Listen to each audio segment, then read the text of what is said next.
सितारगंज शहर में गूंजी हसन हुसैन या हुसैन की सदाएं। पैगंबर मोहम्मद साहब के नवासे हसन हुसैन की याद में मुस्लिम समाज के लोगों ने, सितारगंज क्षेत्र के लोगों ने बड़ी हकीकत और गमगीन माहौल के साथ मुहर्रम निकाले।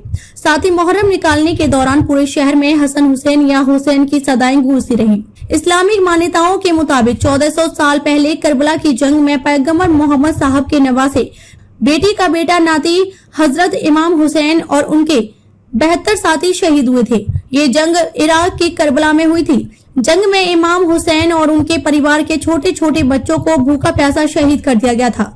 इसलिए मुहर्रम माह में सबीलें लगाई जाती है, पानी पिलाया जाता है, भूखों को खाना खिलाया जाता है।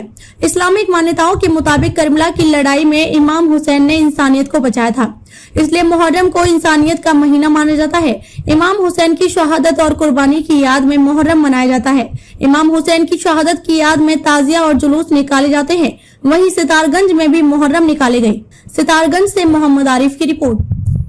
आज की नहीं, ये पुरानी बुजुर्गों से परंपरा चली आ रही है कि जो हुसैन पाक ने अपने और अपने बच्चों को जो अल्लाह की राह में कुर्बान किया हक व सदाकत के लिए, ये कोई लड़ाई किसी और की, कोई हिंदू मुस्लिम या सिख ईसाई या कोई इस तरह की नहीं थी, बल्कि ये आपसी एक जंग थी हक व बातिल की।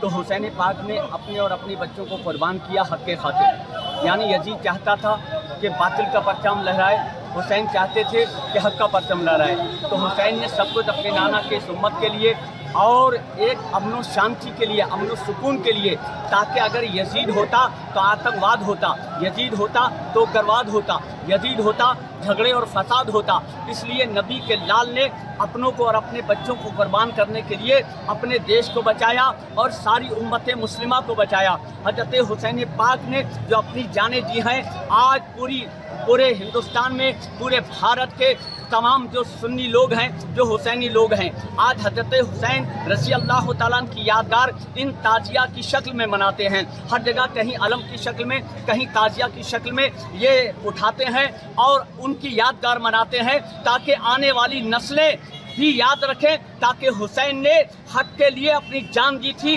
अपने देश के लिए अपनी जान दी थी। इसलिए जो मुसलमान हुसैनी होगा ना अपने नबी का गद्दार होगा, और जो हुसैनी होगा, हुसैनी वफादार होगा, तो अपने देश मुल्क हिंदुस्तान का भी वफादार होगा। वो हुसैनी हो नहीं सकता है जो अगर कोई भी अपने देश का गद्दार होगा। हुसैन ने आतंकवाद मिटाने के लिए, उग्रवाद मिटाने के लिए और अमन और सुकून का पैगाम देने के लिए अपने अपने बच्चों को कुर्बान कर दिया है। इसलिए हम सब उनकी यादगार मनाते थे, मनाते हैं, मनाते रहेंगे।